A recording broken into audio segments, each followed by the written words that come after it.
Hello everyone, my name is Sam Das. I work at Bosch Research. I'm a principal research scientist there.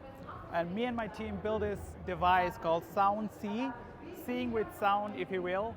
And what it does is that it uses a lot of microphones here, actually 20 of them, to hear sound of machines and use artificial intelligence or AI to be able to spot their malfunction. So it does that actually in the space station, International Space Station.